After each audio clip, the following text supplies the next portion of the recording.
예, 그러면 현재 시장에 들어오고 있는 새로운 변수들 그리고 시장의 전망과 함께 전략 세워보도록 하겠죠. 오늘 대신증권의 문남중 연구위원과 함께합니다. 어서 오십시오. 네, 안녕하세요. 안녕하세요. 그 미중 무역 협상 1단계 있지 않습니까? 네. 물론 순조롭게 다 잘 될 거라고 예상은 안 했습니다만은 좀 미뤄질 가능성에 대해서 얘기 나오다 보니까 약간 수급 주체들도 좀 주춤은 하고 있는데 네네. 이걸 좀 어떻게 읽어야 될지, 그러니까 신경전인지 네. 아니면 1단계는 1단계대로 잘 가고 벌써 2단계 준비하고 있는 건지 네. 좀 어떻게 보십니까? 지금 현재 진행되고 있는 거는 총 3단계 중에 이제 1단계에 해당되는 내용들인데요. 네. 사실은 G2 무역 분쟁이 협상이 재개되는 그런 이제 어떤 시작점이라고 봐주시면 될 것 같습니다. 사실은 큰 의미는 없다고 보시면 될 것 같고요. 네. 뭐 잠깐 말씀해 주셨지만 사실 핵심이라고 할 수 있는 부분들은 2단계에 다 포함되어 그렇죠. 있기 때문에 아무래도 내년 미국 대선 이후에나 좀 약간 그런 부분들에 대한 의미 있는 진전이 가능하지 않을까라는 좀 생각을 해보고 있는 상황입니다. 저는 지금 현재 이제 11월을 놓고 봤을 때 두 가지 생각을 좀 가지고 있거든요. 그 협상 막바지에 이제 간극차를 좁히지 못하고 다시 무역 합의 서명이 좀 어려울 수 있는 부분들도 생각을 해봐야 될 것 같고요. 예. 또 하나는 1단계 무역 협상 합의안이 도출된다고 해도 의미가 퇴색될 수밖에 없는 부분, 예. 알맹이가 빠졌다고 네. 말씀드렸잖아요. 그래서 사실 이제 그 합의 서명 이후에 어떤 증시는 좀 하락 압력을 받을 가능성이 높다. 저는 그렇게 좀 보고 있습니다. 사실 1단계 무역 협상 내용들을 좀 놓고 본다고 하면 지금 미국이 금융시장 개방을 좀 요구를 하고 있습니다. 중국 예. 쪽에. 근데 이제 요구를 하더라도 미국 측이 원하는 어떤 가시적인 성과가 빠르게 나타나기 어렵다는 부분들도 있고요. 또 중국 입장에서는 사실 지금 고용 창출, 뭐 산업 구조 조정들, 난제들이 많이 쌓여 있는 상황인데 이제 금융시장의 어떤 개방의 폭과 속도에 대해서는 주도권을 가지고 이제 자국 경제에 미치는 영향력을 최소화하고자 하는 예. 그런 의도가 있을 수밖에 없기 때문에 결국 이런 것들을 감안하면 아마 12월 달에 무역 합의 서명이 뭐 이루어진다고 해도 이후부터는 좀 G2 간의 노이즈가 다시 확전되지 않을까라는 생각을 좀 갖고 있습니다. 그러니까 진짜 알맹이는 사실 2단계에서 논의되고 여기서 더 치열하게 싸우게 될 텐데 그러면 혹시나 만약에 12월로 미뤄지게 되면 네네. 날짜를 확정할 수 없게 되는 거잖아요. 네. 그러면 12월 15일에 예상되고 있는 그 관세, 네. 계획돼 있는 그 관세는 그대로 갈 가능성도 있겠네요. 일단 지금 현재 분위기로 보면 그 미국의 트럼프 대통령 입장은 자국 내 이제 트럼프 탄핵이라는 부분에 대한 시선을 좀 돌리기 위한 목적이 크기 때문에 예. 아마 12월 이제 추가 관세가 예정되어 있긴 하지만 제가 보기에는 그 부분에 대해서는 좀 연기를 하거나 거기까지는 철회할 안 간다. 가능성이 좀 있을 것 같습니다. 왜냐하면 결국에는 지금 트럼프 같은 경우에는 재선 행보를 이미 올해 하반기 때부터 시작을 했기 때문에 예. 결국에는 이제 그 지지율을 끌어올리려고 하는 그런 부분들이 상당히 높습니다. 결국에는 내년 상반기 같은 경우에는 이제 경제가 여전히 견고하다는 부분들에 초점을 두고 부각을 시키는 정책 위주로 가야 되기 때문에 결국에는 중국을 자극하게 되면 사실 미국 경제에 그 부정적으로 작용할 수 있는 부분들이 있기 때문에 예. 제가 보기에는 올해 연말 그리고 내년 상반기 때까지는 그래도 이제 트럼프가 경제 부분에 집중하면서 좀 중국을 자극하는 어떤 행동들을 하지 않을 가능성이 높다. 그렇게 좀 보고 있습니다. 그 원래 예정됐던 것도 부과하면 이건 진짜 테이블 그냥 없는 분위기지 그렇죠. 않습니까? 네, 네. 하다 보니까 예거에 대해서 또 한번 여쭤봤고 미증시에 대해서 그러면 미증시가 사상 최고치 하다가 약간 주춤하는데 이거는 어떤 피로감 아니면 고점에 대한 부담감으로 뭐 건전한 조정 이 정도로 받아들여야겠습니까? 어떻게 보십니까?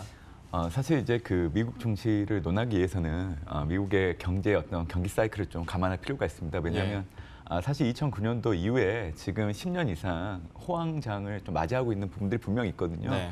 그러다 보니까 이제 수익률을 놓고 본다고 해도 거의 370% 가까이 올랐기 때문에 사실은 많이 오른 부분들이 있습니다. 그래서 저는 좀 눈높이를 낮출 필요가 있다라는 생각을 좀 갖고 있고요. 네. 4, 4분기 때 지금 S&P 500이 사상 최고치를 돌파하면서 계속 올라가고 있는 부분들은 있지만 일단 좀 비중을 좀 축소하는 계기로 삼아야 되지 않나라는 생각을 좀 갖고 있는 부분들이 있습니다. 그리고 이제 경제 부분에 대해서 한번 더 생각을 해봐야 될 것 같은데요. 사실 미중 간의 무역 분쟁으로 인해서 작년 같은 경우에는 중국 기업들의 어떤 부정적인 부분들이 지표로서 확인된 부분들이 있었습니다. 하지만 이제 미국은 사실 작년 같은 경우에는 그게 그렇게 크지 않았거든요. 예. 근데 올해 같은 경우에는 하반기 들어서 제조업 경기가 수축 국면에 진입한 것들이 이제 PMI 지표를 통해서 확인되고 있는 부분들이 있기 때문에 결국 눈여겨봐야 되는 부분들은 이제 기업 심리가 상당히 위축되고 있다. 그리고 이제 미중 무역 분쟁에 따른 어떤 글로벌 공급망이 타격을 받고 있는 부분들이 있기 때문에 미국 제조업체들의 피해가 현실화되고 있다 이렇게 좀 봐주시면 될 것 같습니다. 결국 이 관세 부과는 이 소비자 가격을 인상시킬 수밖에 없는 부분들이기 때문에 미국은 지금 현재 경제를 지탱하고 있는 가장 큰 이유가 소비가 뒷받침되기 때문에 지금 견고한 경제 흐름이 나타나고 있는데 예. 만약에 이제 소비마저 무너진다고 하면 사실 미국의 경기 침체 시기가 제가 예상하기로는 2021년 이후로 생각을 하고 있지만 그 이전은 좀 안 당겨질 수 있는 부분들이 있어서 사실 이런 부분들을 다 염두에 두고 있다 보고 있습니다. 그렇기 예. 때문에 결국 지난해보다는 이 무역 분쟁 이런 것들이 올해 같은 경우 또 내년 같은 경우에는 좀 영향력이 점차 줄어드는 패턴으로 갈 수밖에 없다 이렇게 좀 보고 있습니다. 저와 함께 방송하는 출연자들 분들 중에서 굳이 분류를 하자면 문남준 연구위원은 약간 보수적인 시각을 갖고 있는 분이기 때문에 제가 반대 입장에서 또 한 가지만 더 여쭤보자면 미국 증시 같은 경우에 당장 연말까지는 그래도 소비 지표나 아니면 여타 다른 경제 지표도 최악의 국면을 잠깐 찍었다가 다시 좀 회복이 됐기 때문에 그래도 더 간다는 사람들도 많이 있거든요. 연말까지만 봤을 때 네네. 그 시각은 어떻게 갖고 계세요? 사실은 이제 이 경기랑 이 증시의 움직임을 놓고 봤을 때 사실 동행하지는 않습니다. 사실 경기가 먼저 꺾이고 나서 이제 금융시장은 이제 후행해서 그걸 반영하는 부분들이 있기 때문에 예. 제가 보기에는 이미 경기 사이클은 정점을 지나서 후퇴로 진입한 상황이고요. 이제 금융시장의 어떤 모습들도 제가 보기에는 그거를 따라갈 수밖에 없는 상황이라고 저는 그렇게 좀 보고 있습니다. 그래서 뭐 연말까지 뭐 S&P 500이 뭐 계속 올라와 준다고 하면 뭐 투자자들 입장에서도 어떻게 보면 수익을 극대화할 수 있는 계기가 될 수 있기 때문에 저 또한 그 부분에 대해서는 긍정적으로 생각하지만 이제 올해 연말 그리고 내년을 염두에 둔다고 하면 이제 S&P 500을 비롯한 위험 자산들의 가격 조정을 일부 필요하지 않나라는 생각 좀 해보고 있습니다. 알겠습니다. 그리고 또 지난 한 주 사이에 벌어졌던 일 중 하나가 벌어진 게 아니라 그러니까 뉴스가 나왔던 것 중에 하나가 12월 북미 정상회담 가능성에 대해서 국정원에서 발표를 한 내용이었는데 과연 이게 증시에 좀 도움이 될까? 안 그러면 그냥 경협주에만 반짝하고 지나갈까? 좀 어떻게 판단하십니까? 지금 현재 이제 들려오는 이벤트들을 보면 배경을 좀 알아둘 필요가 있을 것 같아요. 예. 왜냐하면 지금 현재 뭐 G2 무역 분쟁 이런 것들이 지금 진행되고 있는 것들도 배경에는 트럼프 같은 경우에는 자국 내 트럼프 탄핵이라는 부분들을 시선을 돌리기 위한 부분들이 있고요. 중국의 시진핑도 지금 홍콩 사태가 계속 장기화되고 있는 부분들, 또 자국의 경기 불안이 계속 우려로 높아지고 있는 부분들이 있기 때문에 결국 G2 무역 분쟁과 같은 대의 어떤 이벤트를 통해서 시선을 분산하고자 하는 목적이 큽니다. 네. 제가 이 얘기를 해드린 이유가 결국 지금 북한도 12월 달 뭐 국정원에서 얘기 나온 거는 이제 북미 정상회담을 생각하고 있다고는 하고 있지만 네. 제가 보기에는 이것도 어떻게 보면 트럼프 대통령 입장에서는 시선 분산을 위한 하나의 어떤 이벤트용으로 좀 써먹을 가능성이 높다 그렇게 좀 보고 있고요. 예. 지금 뭐 어차피 미국 내 정치 상황 때문에 좀 트럼프 대통령으로서는 북미 정상회담이 좀 필요한 부분들. 다만 비핵화 합의 자체에서는 북미가 그 시선 차이가 상당히 간극이 크기 때문에 결국에는 올해 안에 어떠한 뭐 정상회담이 이루어질 수는 있겠지만 의미 있는 어떤 결론을 도출하기는 어렵다 그렇게 좀 보고 있습니다. 예. 참 이슈를 덮는 걸 트럼프 대통령이 참 잘하고 또 미국 대통령이다 보니까 카드가 많습니다. 북미 정상회담도 이런 일련의 과정 속에서 한번 해석을 할 필요가 있어 보이고요. 그래도 시장 지금까지 코스피가 이렇게 올라왔었고 그리고 외국인의 연속된 순매수세가 있었던 요인 중에 하나가 환율이 좀 안정화됐다라는 부분인데 여기에 대해서 좀 어떻게 보시는지 왜냐하면 또 시장에 대해서 뷰와 연관지을 수 있는 부분이라 네네. 환율 상황은 어떻게 판단하고 계십니까? 사실 그 환율을 놓고 본다고 하면 이제 달러랑 이하나에 대해서 좀 얘기를 드려야 될 것 같은데요. 예. 사실 달러 인덱스의 흐름 자체는 이제 미국 연준의 통화 정책에 거의 전적으로 움직인다고 보시면 될 것 같습니다. 그래서 올해 하반기부터 연준이 금리 인하를 시작을 했기 때문에 달러는 약세 압력은 불가피하다 그렇게 좀 보고 있습니다. 그래서 이 얘기는 결국 신흥국 통화 같은 경우에는 뭐 이렇게 통화 가치가 안정될 수 있는 부분들이 있기 때문에 아마 앞으로 경험하시는 어떤 신흥국의 어떤 자산들의 흐름들은 과거보다는 변동성이 낮은 부분들은 있을 거라 그렇게 좀 보고 있는 부분들이 있고요. 이하나 환율 같은 경우에는 지금 중국의 경제를 좀 논해야 될 것 같은데요. 네. 사실 경기 우려가 상당히 높아지고 있는 부분들이 있기 때문에 지난해 지준율을 4번 인하를 했고요. 올해 같은 경우에도 지준율 인하를 통해서 이제 유동성을 공급하고 있는 부분들이 있습니다.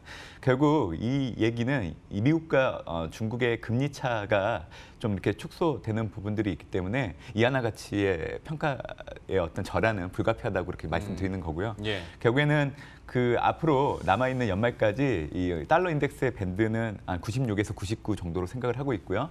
아마 97에서 98 정도로 연말에 좀 마무리되지 않을까 생각을 하고 있고, 원달러 환율 같은 경우에는 지금 현재 1,150원에서 1,230원 정도로 생각을 하고 있는데요. 예. 아마 1,170원 전후로 좀 마무리가 되지 않을까 그런 생각을 해보고 있습니다. 결국 그 원달러 환율이 지금처럼 이제 좀 절상되는 흐름들이 나타난다고 하면 사실 이런 부분들은 국내 외국인 투자의 움직임에 좀 영향을 줄 수 있는 부분들이 있기 때문에 예. 연동돼서 볼 필요는 있다. 그렇게 좀 보고 있습니다. 그러니까 연준의 스탠스를 봤을 때는 위안화 절하 가능성이 있겠지만 또 이걸 정치적으로 봤을 때 중국 쪽에서 좀 인위적으로 절상을 하면서 화답을 할 가능성은 없을까요? 사실 뭐 그런 부분들이 충분히 녹여질 수 있는 이하나 흐름이라 그렇게 좀 보실 수 있을 것 같고요. 다만 이제 그게 좀 지금으로서는 계속 이어가기는 어렵다. 왜냐하면 사실 환율은 한 국가의 펀더멘탈을 반영해서 움직이는 게 가장 크기 때문에 지금 현재 중국에서 나오는 어떤 산업 생산을 비롯한 실물 지표들을 놓고 본다고 하면 사실 이하나가 절상 압력을 받기에는 좀 어려운 부분들이 있습니다. 그래서 저는 이하나 환율은 일단 현 시점으로 놓고 본다고 하면 지금 여러분들이 좀 경험하고 있는 이하나의 어떤 평가 절하 수준 정도로 해서 당분간 이어지지 않을까라는 생각 갖고 있습니다. 자, 그렇다면 앞에서 지금까지 얘기했던 것을 종합해 봤을 때 위험자산이냐 안전자산이냐, 글쎄 아직까지는 많은 전문가들은 위험자산 쪽으로 여전히 베팅을 하고 있습니다만은 또 지금까지 들었던 연구위원님의 스탠스를 보자면 다른 답이 나올 수도 있겠다 싶기도 한데, 그리고 지금까지 항상 안전자산 쪽으로 얘기를 많이 네. 해주셨고 네. 오늘은 어떻습니까? 11월 한 달 놓고 본다고 하면 이제 상반월과 하반월로 나눠서 좀 봐야 될 것 같고요. 네. 상반월 같은 경우에는 어차피 G2 무역 분쟁이 지금 현재 서로 간에 이제 협상이 진정되고 있는 부분들이 있기 때문에 사실 위험자산의 강세 흐름은 좀 더 이어질 수 있다. 다만 하반월 접어들게 되면 양국 간 무역 합의안이 도출된다고 해도 어떤 핵심은 다 빠져 있는 상황이기 때문에 의미가 퇴색될 수밖에 없다는 이런 부분들이 좀 이렇게 부각이 되면서 좀 가격 조정 압력이 높아질 수 있는 부분들이 있을 것 같습니다. 그리고 지금 S&P 500을 놓고 본다고 하면 사실 수익률 자체는 좋은 흐름을 놓고 보고 있지만 그 섹터를 대표하는 ETF들의 자금 흐름을 놓고 본다고 하면 사실 필수 소비재, 유틸리티, 통신과 같은 좀 경기 방어적인 색깔을 띠는 섹터 위주로 자금들이 계속 들어오고 있습니다. 그게 올해 하나의 미국 증시의 특징이라 봐주시면 될 것 같아서 결국에는 4, 4분기까지는 좀 경기 방어적인 색깔을 띠고 있는 섹터들 위주로 좀 대응하는 전략이 유효하지 않을까라는 생각을 하고 있습니다. 예, 경기 방어적인 성격에 결국에는 하다 보면 경기 방어와 또 배당주의 얘기를 많이 할 수 있을 것 같은데, 역시 관련해서 약간 보수적이면서도 그래도 관련된 투자 전략을 저희가 들어봤고요. 코스피 전망에 대해서 또 궁금해하시는 분들이 많습니다. 그러니까 그 숫자가 얼마나 큰 의미를 가져다 줄지 모르겠습니다만 2200 한번 찍었으면 좋겠다라는 네. 생각들은 많이 하니까요. 그런데 또 얘기해 주신 것처럼 무역 합의가 되든 안 되든 알맹이가 빠져 있으면 좀 허무감이 있을 수도 있을 것 같은데 네네. 그 전까지 2200선 이건 좀 힘들 것 같기도 하고, 어떻게 보십니까? 아마 이제 이번 달 상반월까지는 그 가능성도 어느 정도 열어둘 필요도 있는 것 같습니다. 다만 이제 그 이후부터는 좀 가격 조정 압력이 좀 높아질 수 있다고 보고 있고요. 지금 현재 코스피는 그 하락 다이버전스가 좀 진행된다 봐주시면 될 것 같습니다. 그러니까 주가 고점은 계속 높아지는데 지표의 어떤 고점은 계속 낮아지는. 네. 그래서 지금 하락 다이버전스가 진행되고 있다고 봐주시면 될 것 같고요.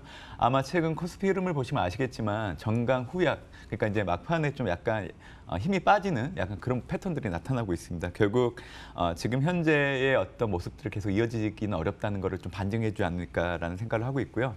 결국 11월에는 이 기대와 현실 간의 괴리를 좁혀 나가는 부분들이 필요하다고 그렇게 좀 보고 있습니다. 결국 상반월이 지난 하반월부터는 좀 코스피의 약세 압력이 좀 높아질 수 있기 때문에 지금 현재 나타나고 있는 원달러 환율과 연동돼서 좀 외국인의 흐름들도 사실 긍정적으로 가기보다는 약간 부정적인 흐름으로 좀 갈 수 있는 부분들이 있어서 결국 그 11월 하반을 들어서는 약간 보수적인 시각을 견지하는 게 좀 좋지 않을까, 그런 전략을 좀 강조를 해드리고 있는 상황입니다.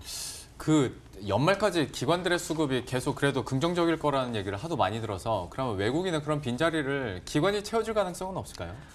사실 지금 하반기 들어서 국민연금을 비롯한 주요 기관에서 그 국내 증시에 대한 어떤 종목 매수를 좀 계속하고 있는 특징이 있습니다. 예. 왜 그런 모습이 나타나냐고 하면 이제 국민연금은 매년 이 주식 비중에 대한 목표치를 설정을 하고 그 비중을 채워야 되는데 올해 이제 6월을 기점으로 놓고 온다고 하면 올해 그 목표치로 세워놨던 국내 주식에 대한 비중이 낮다 보니까 하반기 들어서 이제 국내 주식을 좀 매수하는 흐름들이 나타나고 있거든요. 그래서 이게 아마 연말까지는 계속 영향을 줄 가능성이 있기 때문에 수급 부분에서는 제가 말씀드린 어떤 주요 기관들의 어떤 왜 매수를 해야 될 수밖에 없는 상황 이런 것들을 인지하고 대응하는 게 중요하지 않을까 생각을 하고 있습니다. 결국 그러면 지금의 불확실성 때문에 외국인들이 빠지게 된다면 기관들은 사주고 있는 상황에서 기관이 어떤 종목을 사는지도 또 하나의 투자 전략이 계속 될 것 같습니다. 연말까지도 이런 흐름들 계속 저희가 짚어드리도록 하죠. 지금까지 대신증권 문남중 연구위원과 함께했습니다. 오늘 말씀 고맙습니다. 네, 감사합니다.